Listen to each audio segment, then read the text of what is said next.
Nani yuko kwa A?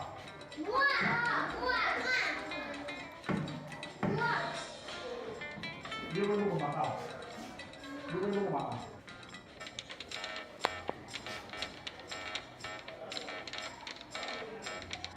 Ah, tuwekele maboko. Motoa. 7. Sano. 8 eza nini? Mwande. 9.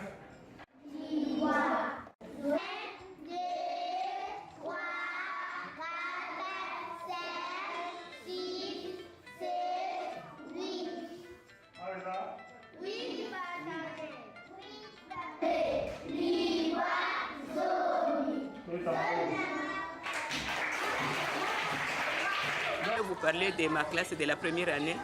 C'est une classe qui est active. Les enfants sont toujours en mouvement. Ils ont soif de connaître quelque chose qui vient de ma part. En tout cas, ils se donnent et ils sont là pour se débrouiller. Ma classe est toujours active. Je suis une pédagogue. Je suis institutrice, je suis éducatrice. Je suis là pour instruire les enfants, c'est-à-dire je suis là pour donner de nouvelles connaissances aux enfants. Je suis là pour former les esprits des enfants. Je suis éducatrice parce que je suis là pour développer les facultés physiques, intellectuelles et morales de chaque enfant. Et la langue d'enseignement, les difficultés que vous rencontrez? Bon, au niveau de la langue d'enseignement, je vois que de ce côté ici, les enfants ne comprennent pas français. Mais je suis en train de leur communiquer ce que nous sommes en train de faire en langue. Ils connaissent ça en langue et puis doivent connaître aussi en français. Je dois les montrer le français et puis les montrer aussi la langue pour qu'ils puissent un peu. En Afrique, la qualité de l'enseignement baisse à cause de la langue de l'enseignement et du contenu. Et pour résoudre ces problèmes, nous avons créé une école pilote à Kinshasa, l'Institut de Saint-Étienne, où on enseigne en lingala. Toutes les matières sont enseignées en lingala.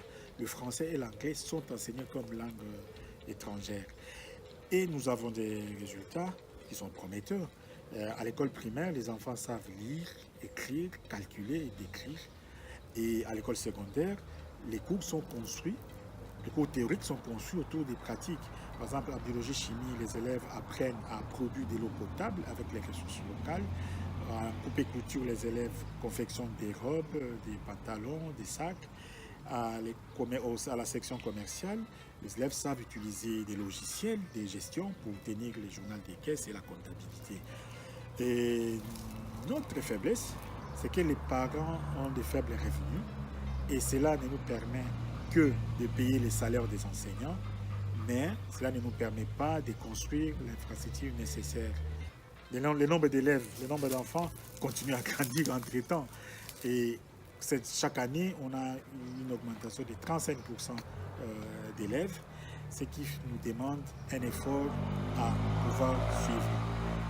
Cette année, nous aurions besoin absolument d'une nouvelle salle de classe. Et une salle de classe en matériaux durables et meublés est évaluée à peu près à 8 000 €. Quelle que soit votre contribution donnée, elle sera essentielle et nous aidera à avancer.